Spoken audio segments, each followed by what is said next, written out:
I came back early to surprise my husband, but what I overheard changed everything. I got back early from a girls' trip to surprise my husband, and guess what I walked into? Him, upstairs, on the phone, saying, and I quote, "Marriage is a total nightmare, man. I wake up every single day wishing I hadn't done it. If it weren't for her family's money, I'd be out." We'd just celebrated 3 damn years of marriage. I didn't say a word. I just walked right back out, came home at the usual time, and kissed him like nothing happened. 5 days later, he blew up my phone. 27 calls in under an hour. He knew. He knew what I'd heard. I don't even know how to process all this. I'm shaking just typing this on my phone. I've written and deleted this post at least 7 times. Everyone's asleep right now, and I'm hiding in the bathroom with the shower running so Ben won't hear me crying. We've been married for 3 years. Ben always seemed like the real deal, especially compared to the pretentious dudes I usually met through my family's social circle. We're not billionaire rich or anything, but I've never had to worry about bills. Ben, though, grew up middle class. Just last weekend, we renewed our vows at this sweet little ceremony with close friends and family. He literally cried while reading his vows, swore I was the best thing that ever happened to him. Anyway, the trip was to Nashville with my 3 college besties. We'd been planning it for ages. Spa days, wine tastings, that new rooftop bar all over TikTok. But by day 2, Ashley got wrecked by some sketchy hot chicken, and Jill had to deal with a sudden work crisis. Total mess. So I figured, hey, perfect chance to surprise Ben. He's always whining about how much he misses me when I'm gone, sending those wish you were here selfies from our couch with the saddest eyes ever. I grabbed his favorite nachos from that little dive near our place, plus some craft beer he's been obsessed with lately. I was hyped to see his face light up. Tina was stuck dealing with some work emergency remotely, and honestly, the whole trip was falling apart. So we agreed to cut it short. I thought, perfect. This is my chance to surprise Ben. He's always whining about how much he misses me when I'm away, constantly texting those wish you were here selfies from our couch with his stupid, sad puppy face. So I booked an earlier flight home, swung by that crusty little spot he loves for his favorite nachos, grabbed a 6-pack of the craft beer he's been obsessed with, and headed home buzzing with excitement. I had this whole perfect scene in my head. His face lighting up when he saw me walk in, the big hug, the happy surprise. I came through the garage with my code just to catch him off guard. Our house is laid out weird, so you can't see the living room from the front door. But I could hear him upstairs in his gaming room, definitely on the phone, no other voices, just his. I quietly dropped the food in the kitchen and crept upstairs to surprise him mid-convo. And that's when I heard it. Marriage is a total nightmare, man. I wake up every day regretting my decision. I froze. My heart just stopped. I stood there on the stairs thinking, okay, maybe he's joking with someone. I waited for laughter. Nothing. Just more poison. If it wasn't for her family's money, I'd be out already. The only decent part of this setup is I don't have to stress about bills or rent anymore. I swear I could actually feel my chest splitting open right there. Then he said, that wow of renewal last weekend? Absolute torture, dude.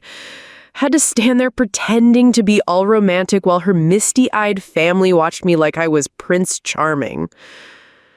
And then he laughed. Full-on laughed. Said he'd gotten good at the performance.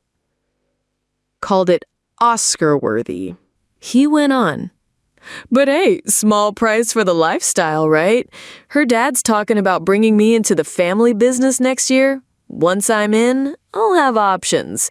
Way better than being just the money wife's husband. The money wife. That's what he calls me, the money wife. 3 years married, and that's all I am to him. I don't even know how I kept it together. Somehow, I walked right back downstairs, picked up the nachos and the beer, and slipped out the door without a sound. I sat in my car in the damn parking lot for almost 2 hours, just sobbing like a maniac. My mascara was streaked all over my face. And at one point, this sweet old lady tapped on my window and asked if I was okay. I straight up lied and told her my dog died. That was the first of many lies I told that day. I returned the nachos and beer, told the guy at the counter my husband was sick, then shot a text to the girls saying I checked into a hotel near the airport to catch up on some emails before flying back to Nashville the next day. I drove around aimlessly for hours after that, brains spinning, trying to figure out what the hell to do next. Every single memory of our relationship just kept looping in my head, but this time with a nasty new filter over it. All those times Ben insisted on paying for dinner, but only if the place was cheap. How weirdly resistant he was about letting me help with his student loans, until I basically had to force him. How he always talked about these massive dreams, but somehow never had the drive to follow through until my dad offered him connections. That anniversary gift from his parents? A carved wooden sign for the entryway that said, "Where your story begins." I stared at that thing this morning while drinking my coffee, thinking our story was entering a new chapter. Turns out it wasn't a love story. It was a financial agreement Ben signed on to. So I flew back to Nashville. For the next 3 days, I played it cool. Pretended everything was great with the girls, smiled, drank too much wine every night, faked being fine while I was crumbling inside. Then I came home right on schedule and greeted Ben with a kiss, like I hadn't heard a single soul-crushing thing. It's been 5 days now.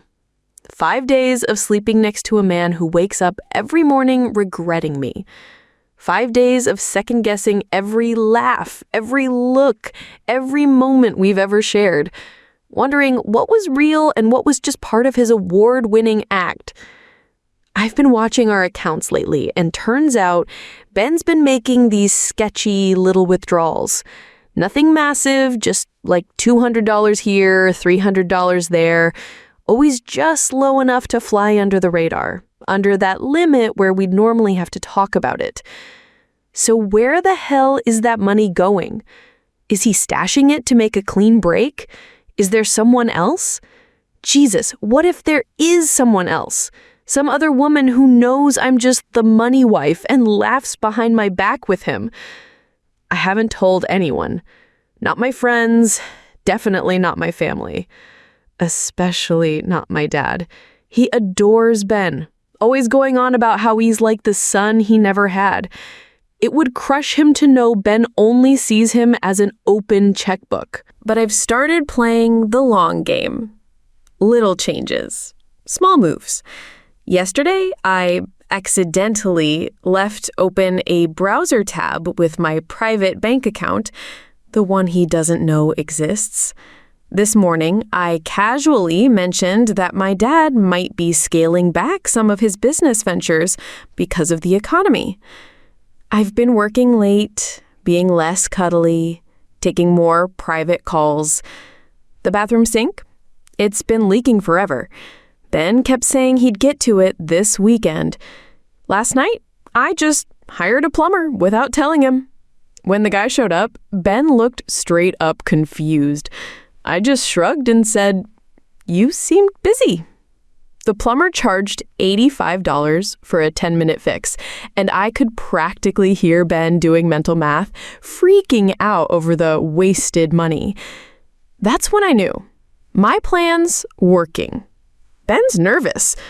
This afternoon, while I was out running errands, he called me 27 times in 1 hour. Yeah, 27.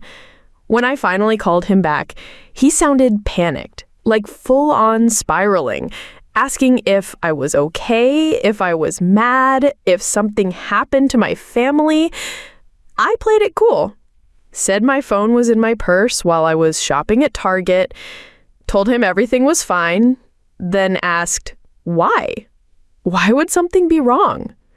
He went quiet, like dead silent. So here I am, hiding in the bathroom again with the shower running, trying to figure out my next move. I know I have to confront him, but I also have to be smart. The money's all tangled. Joint accounts, my bad. My name's on the mortgage, but he's on the deed. Nothing is simple. Everything is a knot. I'm trying to map this all out. A big part of me wants to storm downstairs and just scream in Ben's face, let it all out. But the other part, the smarter, colder part, she wants to play it long. What if I just start pulling back?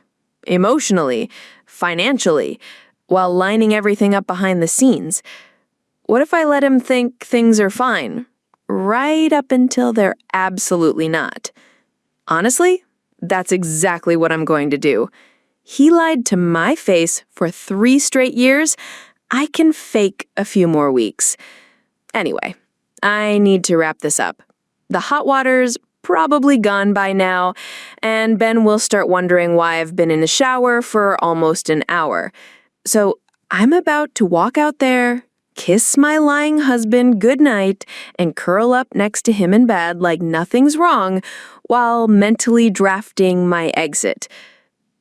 Ben just texted, asked if I want to go away for the weekend, to reconnect. The nerve of this man. So, yeah, it's been 14 days since I caught my husband, the man I've shared a bed with for 3 years, telling a friend that our marriage is a nightmare and I'm basically just his golden ticket.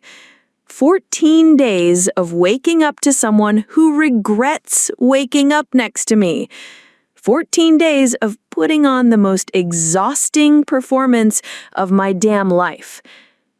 The day after I wrote that last post, I decided no emotion, no messy scenes, not yet. I made a list. I always make lists when I'm stressed. Everything I needed to do. Lock down my financial situation, start gathering evidence, not for legal stuff, but for when the inevitable questions come from family. Figure out how deep this betrayal really goes, build a quiet support system, and start sketching out my exit. Step 1, I called my personal bank, the one Ben doesn't even know exists, and beefed up the security. Changed all the passwords, added verbal confirmation questions, and told them never to share info with anyone but me. Then I started moving money from our joint account into mine. Slowly. Just little bits. Nothing flashy, nothing that would throw up red flags. Is it shady? Maybe. But once you realize your husband's been mooching off your life and lying through his teeth, your idea of fairness shifts a bit. As for that weekend getaway Ben suggested, I said yes. But instead of the fancy resort he had in mind, I offered up the old lakeside cabin my family owns. You should have seen his face when I said it. He covered the disappointment quick, but it was there, crystal clear. The truth is, the man always reaches for luxury when he knows my family might cover it, but turns into Mr. Budget when it's coming out of our account. The cabin trip ended up showing me way more than I expected. The Wi-Fi out there is practically non-existent, and Ben spent almost the entire weekend glued to his phone, pacing around, whining about the spotty signal. He kept sneaking down to the end of the dock where you can sometimes get a bar if you hold your phone just right. At one point, I followed him quietly, and I caught him mid-call saying he was losing his mind, being trapped in the middle of nowhere, and that he'd make it up to them once he got back. Them? Who the hell was them? And what exactly was he planning to make up to them? We got back Sunday night, and not even an hour later, Ben said he had to run to Walmart for some work stuff. Walmart is literally 12 minutes away. He was gone for over 2 hours. When I checked the card app later, no charge from Walmart, but there was a $60 charge from a bar all the way across town. Also, this part still gets me. I casually mentioned during the trip that my dad might be retiring early due to some health issues and cutting back on business stuff. Completely made up. Just a little test. Ben latched onto it like a damn leech. He spent the next hour peppering me with questions, not about my dad's fake health scare, but about trust funds, company stakes, long-term financial plans. It was like watching someone peel off their mask and not even realize it. Later that week, I dug deeper. I went through our financial records, and what I found made me physically sick. Over the past 3 years, Ben had pulled nearly $117,000 from our joint accounts, called it business expenses and investments. None of it ever came back, and he couldn't explain where it went. But the pattern?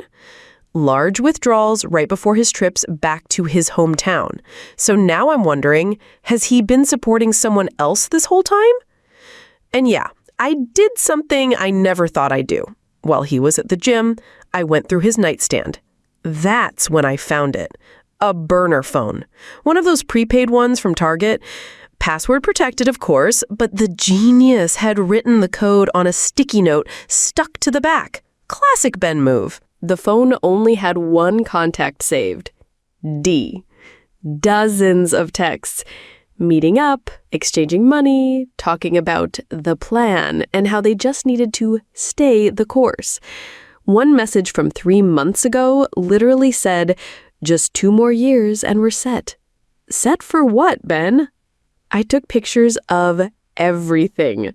Then I put it all back exactly how I found it. This whole thing has turned into psychological warfare. I've been dialing back my affection just a little, making more private calls, randomly dropping mentions of talking to our family lawyer. Nothing dramatic, just enough to shake his nerves. And oh, Ben is unraveling fast. 2 nights ago, Ben actually went through my damn closet while I was in the shower. I wouldn't have even known, except he put my boots back out of order. And yes, I am that person who arranges her shoes precisely. So when I walked out and saw them off, I didn't say a word. I just calmly put them back the way they're supposed to be while he laid there on the bed, fake scrolling through his phone like he hadn't just been creeping. Then yesterday, I caught him snooping through my iPad search history while I was making dinner. What he didn't know was I'd planted those searches. Things like signs your husband is cheating and how to separate finances in marriage. When I walked in, he damn near threw the iPad across the couch like it was on fire and suddenly launched into a speech about how much he loves the lasagna I was cooking. Except I wasn't even making lasagna. I was stir-frying vegetables. Our fridge has been making this weird clicking noise for months, and Ben's been promising to fix it forever. So yesterday, I offhandedly said, maybe we should just buy a new one. Instantly, he flipped into fix-it mode, spent 2 whole hours tinkering with it like some appliance whisperer, and suddenly every household chore he's ignored for months is getting tackled. The squicky bathroom door? Fixed. The broken porch light? Replaced. That wobbly-ass kitchen table? Solid as a rock now. It's like watching someone desperately try to prove they're useful before they get kicked off the payroll. Meanwhile, I've been having weekly lunch dates with Gwen, my ride or die since college and the only person who knows what's really going on. At first, she was shocked. Then she got pissed. Now she's basically my co-conspirator. She helped me set up a secret email account Ben doesn't know about and told me to document everything.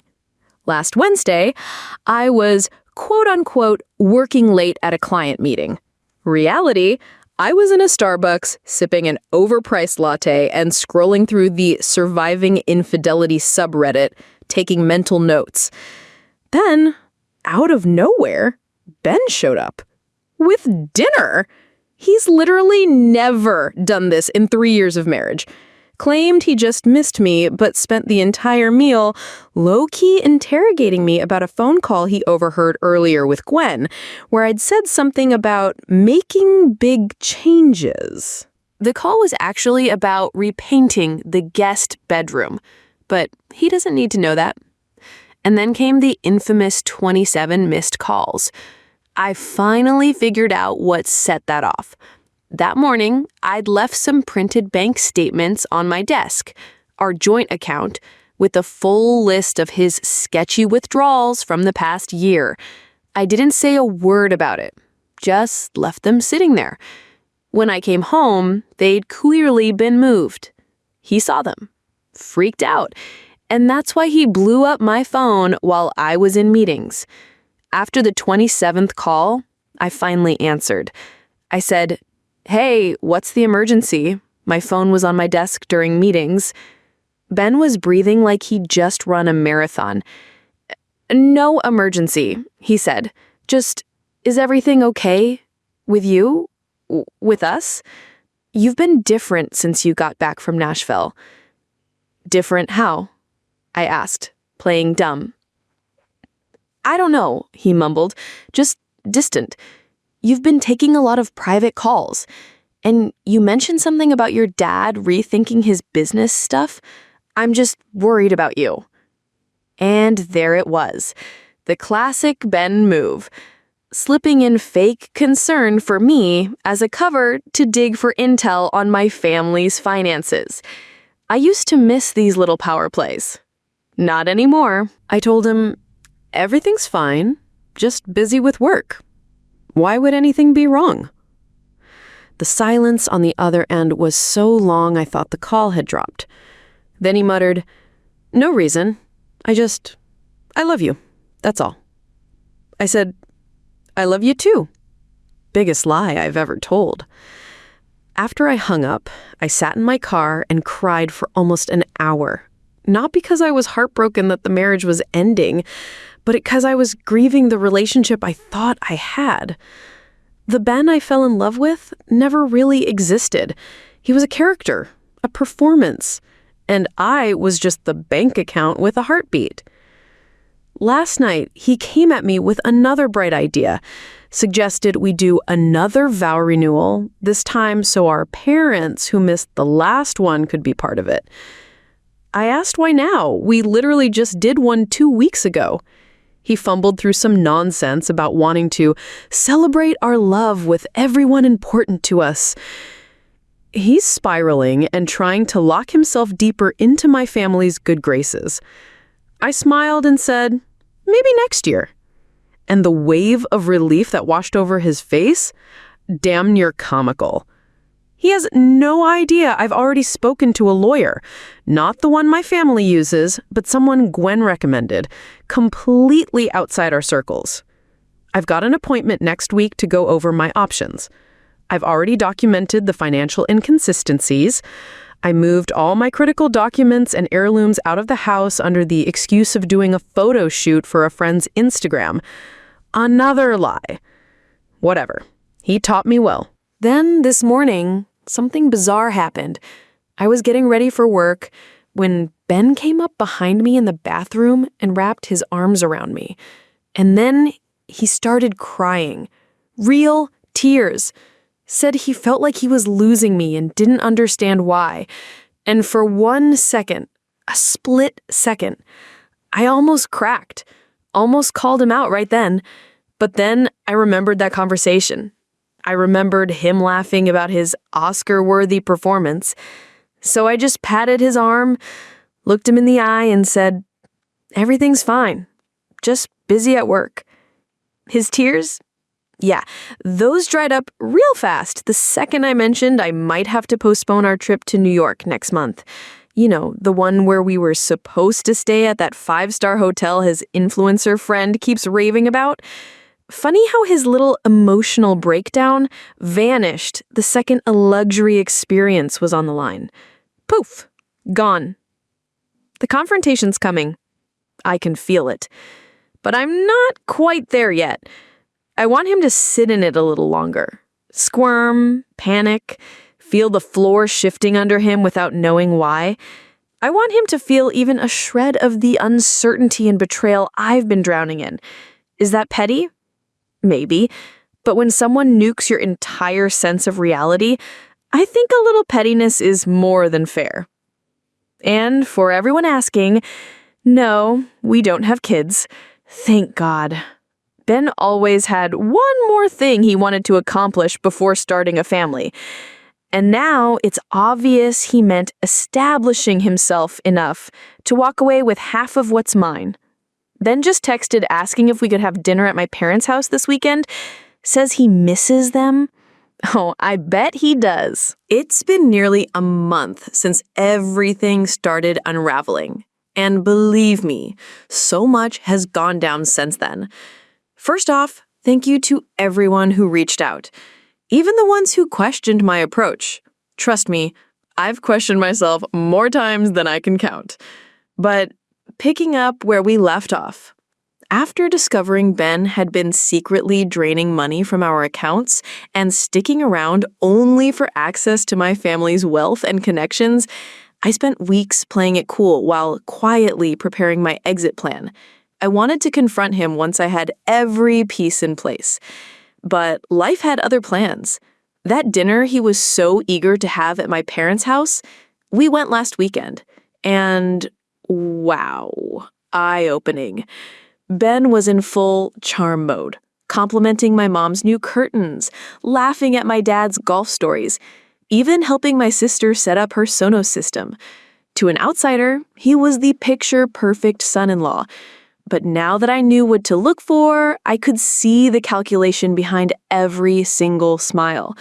At one point, he casually brought up how he'd been researching investment properties in their neighborhood. My dad, bless him, lit up and started going on about how property values in the area are projected to go up 20% in the next 5 years. Ben's eyes lit up like a damn slot machine just hit jackpot. That night, after we got home, I found him on our iPad, looking at houses way outside of what we could afford. I asked, "How exactly are we paying for something like that?" He smiled and said, "Your dad mentioned helping with the down payment."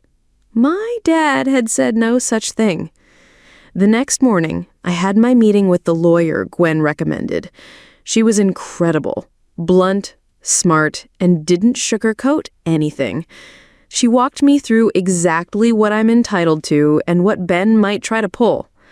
The prenup we signed gives me some protection, though honestly not as much as I'd like. But here's the kicker. The financial forensic review she ran, it uncovered so many red flags that parts of the prenup might actually be challengeable in court. Ben's pattern of deception could very well void his claims altogether.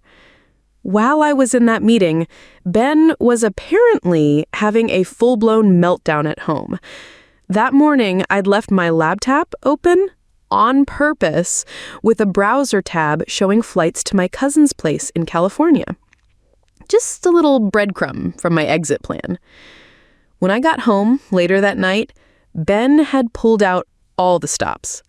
He cooked an elaborate dinner, had my favorite wine open, candles lit, music playing, the whole Pinterest fantasy. But it all had this desperate, try-hard vibe. His hands were actually shaking when he poured the wine. Throughout dinner, he kept dropping these weirdly rehearsed lines about how much he loved our life together, how grateful he was for me, not my family, just me, and how he's never been happier.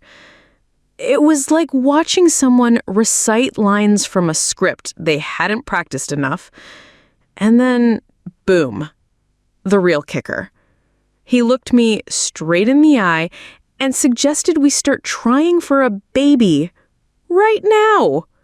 This is the same man who spent 3 years dodging every conversation about kids. I nearly choked on my wine. So I asked, why now? And he launched into this whole emotional monologue about realizing what really matters in life, how he's ready for the next step in our journey together. He even got teary-eyed, y'all. A full performance, Oscars level. I smiled and said, wow, that's funny, because I've actually been doing some thinking about our future too. The hope that flashed across his face, almost pitiful. And then I went on. In fact, I said, I've been thinking a lot about our relationship since I got back from Nashville. Just like that, the hope vanished, replaced by panic. He reached for his wine so fast he almost knocked the glass over. What kind of thinking? He asked, voice cracking a little. I didn't throw the whole deck on the table, but I laid down just enough cards to make him sweat. Thinking about honesty in marriage? About what people say they want versus what they really want. Ben's face turned ghost white. I thought he might pass out. He stammered, "What do you mean?" So I asked, real calm, "Remember what you said during our vow renewal about how meeting me was the best thing that ever happened to you?" He nodded, tried the smile. It looked more like a twitch. I pulled my hand away from his. "That's interesting," I said, "because I could have sworn I heard you tell Mitch that the whole thing was pure torture, that you had to fake being romantic while my family watched with misty eyes." His blood drained from his face. His mouth opened, closed. Nothing came out. So I kept going. Or maybe I misheard. Maybe you didn't say our marriage is a nightmare. Maybe you didn't say you wake up every day regretting your decision. Maybe I imagined the part where you said, the only good thing about our relationship is my family's money. That's when he lost it, knocked over his wine glass, sent red wine splashing all over our white tablecloth, and he just sat there, frozen, absolutely gutted, staring at me like he'd seen a ghost. His face was locked in this expression of pure, gut-wrenching horror. Then he finally asked, "When did you hear that?" I looked him dead in the eye. "When I came home early from Nashville to surprise you. Surprise, baby!" That's when he shifted into smooth talker mode, that soft, calming voice he always uses when he thinks I'm being too emotional. He said, "You completely misunderstood. I was just venting to Mitch about a rough patch. Everybody says stuff they don't mean when they're frustrated." "A rough patch?" I repeated. "Interesting. And which part was the misunderstanding? When you called me the money wife? Or the part where you said you're only sticking around until you're financially set enough to have options?" His color drained from pale to full-on gray. That's when it hit him just how much I had heard. He stammered something about it being taken out of context. "Then please," I said, my voice steady, "explain the context in which saying your marriage is a nightmare and you're only here for financial gain somehow makes sense." Of course, he couldn't, because there isn't one. So he pivoted hard, ditched denial, and went straight into the teary apology routine. He claimed he'd been going through some personal crisis when I overheard him, said he didn't mean any of it, that he loved me more than anything. I just sat there and watched the show. And that's exactly what it was. A performance. Suddenly, all the things I used to think were real, the sweet looks, the emotional moments, the grand declarations, they all felt like props in some long-running con. He finally asked, "Are you leaving me?" His voice barely a whisper. "I haven't decided yet," which was a lie. Of course I'd decided, but he didn't need to know that. Not yet. What came next was 2 full weeks of the most exhausting emotional warfare I've ever been through. Ben pulled out every trick in the book, sent flowers to my office every single day with love notes that got more desperate by the hour, called my parents pretending he was worried about my recent behavior, suggested we go to couples therapy, which, coming from the same man who said being married to me was a waking nightmare, was laughable. He even reached out to Gwen, trying to get her to talk me down, tried to guilt trip her into playing mediator. It didn't work. And you know what the most revealing part was? Not once did he mention the money, the finances, the actual reason he was sticking around in the first place.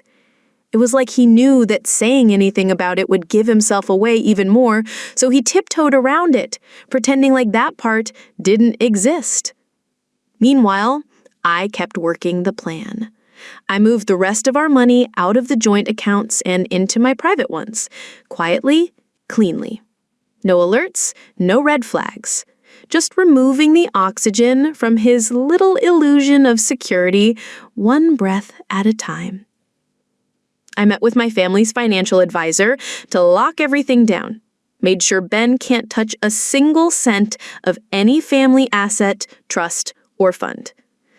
Then I packed up all the essentials and the irreplaceable stuff, family heirlooms, important documents, and moved them to a storage unit he doesn't even know exists.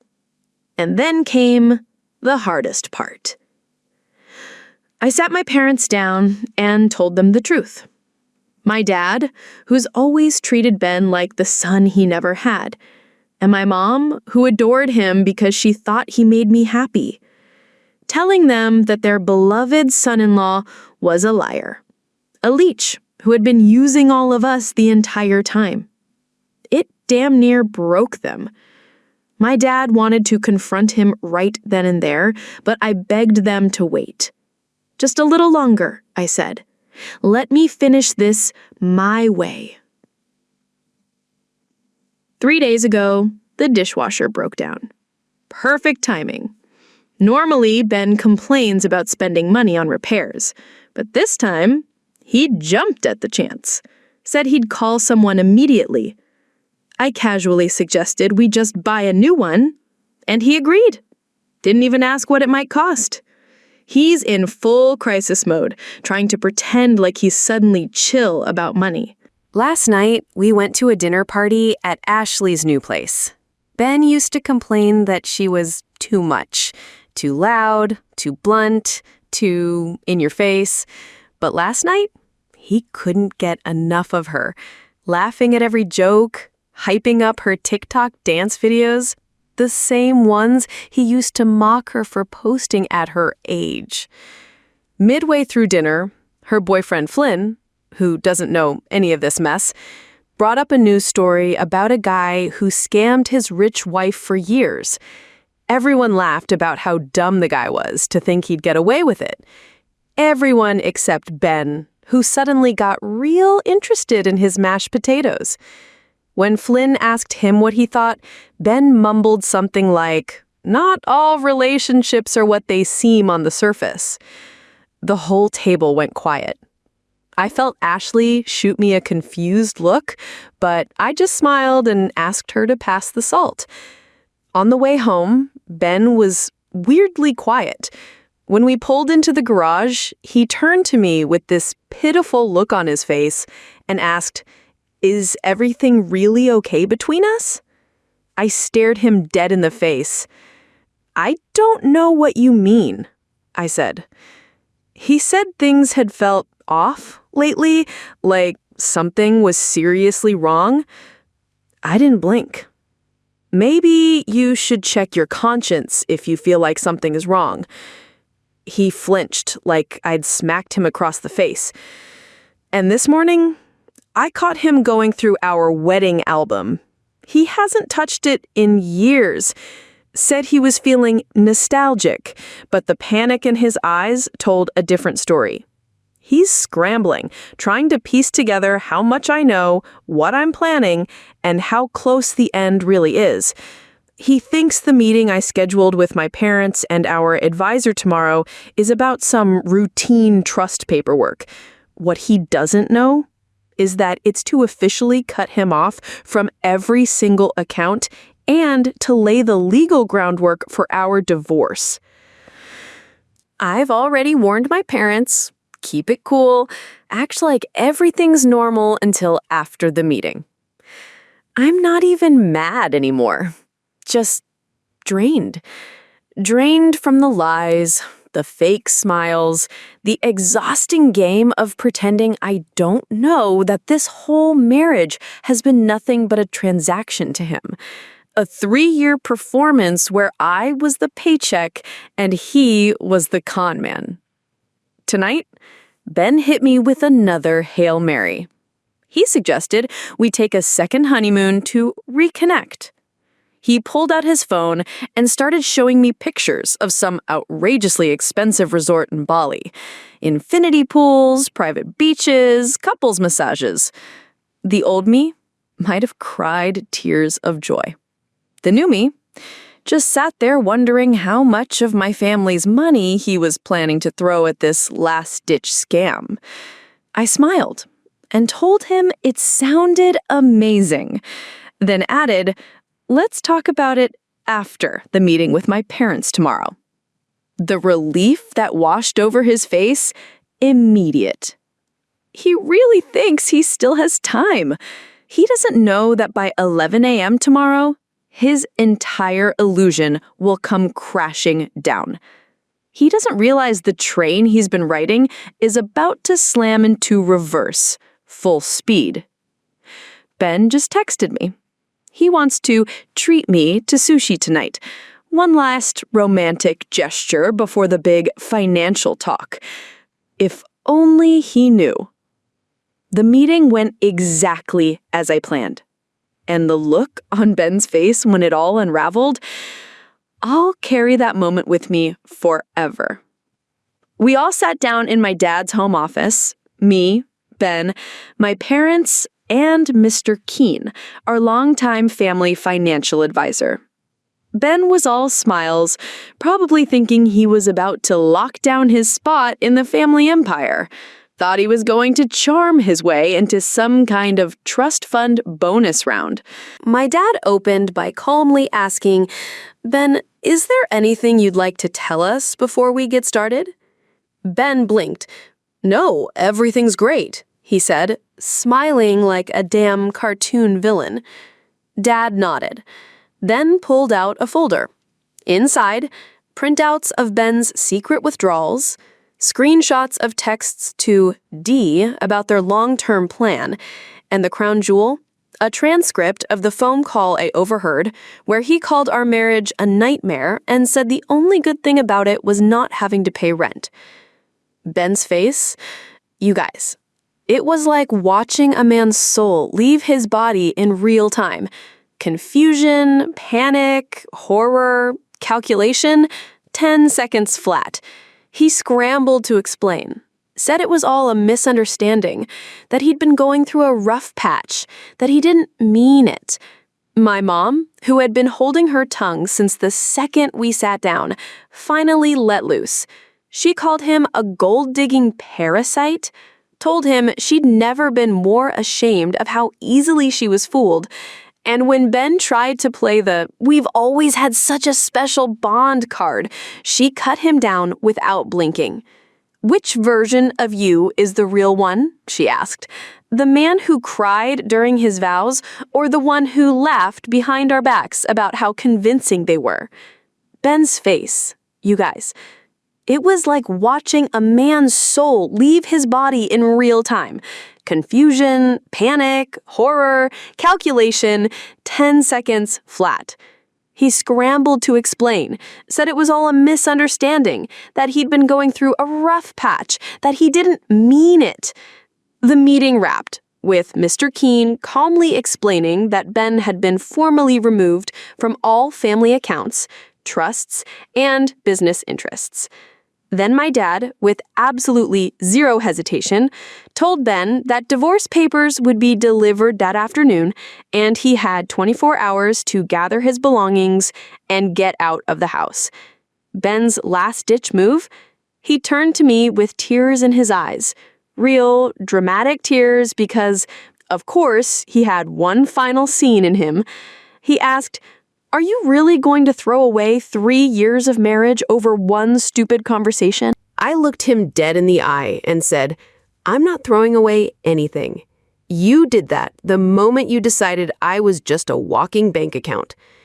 The divorce process itself moved faster than I expected. Turns out, when one side has airtight evidence of fraud and the financial resources for a killer legal team, things don't drag out. At first, Ben tried to fight it, demanded half of everything, even future shares of my family's business. His opening offer was so outrageous that even his own lawyer looked uncomfortable. But once we dropped the evidence, the unexplained withdrawals, the hidden accounts, and the pièce de résistance, the recordings of him admitting that he married me for money, his entire case crumbled. In the end, he walked away with far less than he hoped for. Honestly, still more than he deserved. But the most satisfying part came during the final mediation session. His lawyer tried to argue that Ben had made significant contributions to my career in the family business. My attorney didn't even respond. She just hit play on the audio recording of Ben telling Mitch I was his meal ticket and calling me the money wife. The look on his face when he realized his own words had just torched any leverage he thought he had was everything. Outside of the legal circus, these past few months have been a damn roller coaster. The first few weeks after the confrontation were brutal. I went through all the stages: rage, grief, humiliation, self-doubt. I kept asking myself how I didn't see it coming, how I missed all the signs. I started therapy, best decision I've made in a long time. My therapist helped me understand that this wasn't about me being naive or stupid. Ben succeeded in deceiving me because he was deliberate, strategic, and manipulative. Trusting someone isn't the mistake. Breaking that trust is. I moved out of the house before it was even listed. Too many ghosts in those walls. I found a beautiful apartment downtown, much smaller but completely mine. I decorated it exactly the way I wanted, without compromising or considering anyone else's preferences. It felt weird at first. I'd been so wrapped up in the logistics, setting up utilities, changing my Amazon address, figuring out where all my weird little kitchen gadgets belonged, that I wasn't prepared for the emotional weight that came crashing down the first night I slept there alone. Lately, I've been rediscovering pieces of myself that slowly faded during those 3 years with Ben. Like how he always told me my laugh was too loud in public. Last week, I was waiting in line at Starbucks and snorted laughing at a TikTok. Didn't even think to apologize. Baby steps, right? My relationship with my parents has honestly grown stronger through all of this. My dad even apologized to me, totally out of the blue. He said he regretted not preparing me better for the way people might see wealth as an opportunity, not a person. It was one of the most raw, honest conversations we've ever had. And my mom? She's gone full on mama bear. Checks in with me every day, sends me articles with titles like 10 signs he's after your money and How to Spot a Gold Digger. It's a little much, but I get it. She's trying. She's also tried to set me up on 3 different blind dates. Every guy thoroughly vetted for financial independence. I've declined all of them. I'm nowhere near ready to date again. But her heart's in the right place. My friends have been incredible, especially Gwen and Ashley. They've shown up for me in ways I'll never be able to repay. Tina, not so much. She took Ben's side at first. They were friends before he and I even met, and I guess she believed whatever version of the story he sold her. The weirdest part has been running into people who don't know the full truth. Like last week, I bumped into Ben's buddy Mitch. You know, the one he was ranting to on the phone. We were both in Target. He did this awkward half wave, then suddenly got very interested in the paper towel display. I just smiled, kept walking. Later, I caught him watching me from the parking lot while I was loading groceries into my car. Clearly, Ben fed him some version of events where I'm the villain. Whatever. Let them believe whatever makes them sleep better. Last month, Ben actually showed up at my apartment unannounced.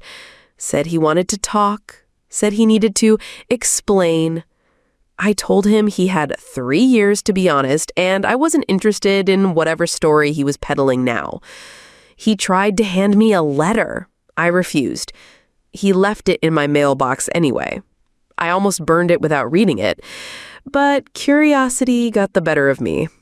It was some strange mix of apology and justification. He claimed he'd truly fallen in love with me despite his original intentions. Said he regretted everything he'd said to Mitch. Said he missed me, missed our life. I read it once, then shredded it. His words don't carry weight anymore. According to Gwen's cousin, who works at that overpriced steakhouse downtown, Ben's now dating the daughter of one of my dad's business associates. She's been warned, of course, but apparently she thinks Ben's just misunderstood, that I must have done something to make him act that way. Some people have to learn the hard way, I guess. On a lighter note, I've started getting into cooking. It's something Ben always dominated in our relationship. Last night, I made a mushroom risotto that wasn't just edible, it was actually really good. Progress. Do I still have bad days? Absolutely. Sometimes I wake up furious that I wasted 3 years on someone who saw me as a walking ATM. Sometimes I wonder if I'll ever be able to fully trust someone again. Sometimes I catch myself replaying old conversations, trying to spot the red flags I missed. I should have seen it all sooner. But either way, the divorce was finalized last month, a full 47 days faster than the county average. The house sold fast too, and I used my half to pay off some old student loans that had been haunting me forever. The rest? I invested. In myself, in my future. Ben tried to pull one last stunt at the final hearing, claimed emotional distress, said the whole thing had ruined his professional reputation. The judge shut it down in seconds. Not even a conversation. Dismissed. Last week, my mom sent me a screenshot from Facebook.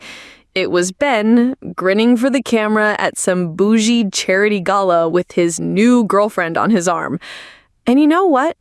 My first reaction wasn't rage. It wasn't jealousy. It was relief. Relief that he's now someone else's burden.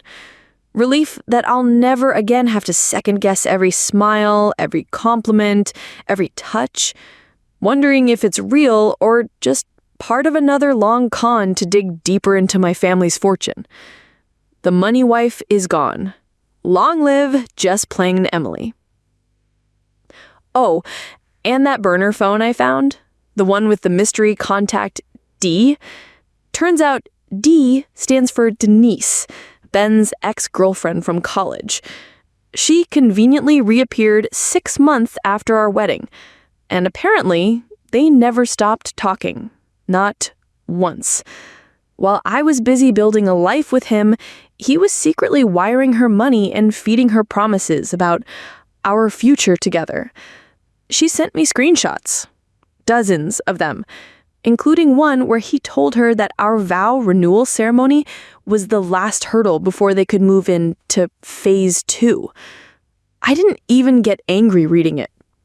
I just felt sorry for her. She really thinks she's the exception, that he wouldn't do to her what he did to me. I sent her one message. Good luck.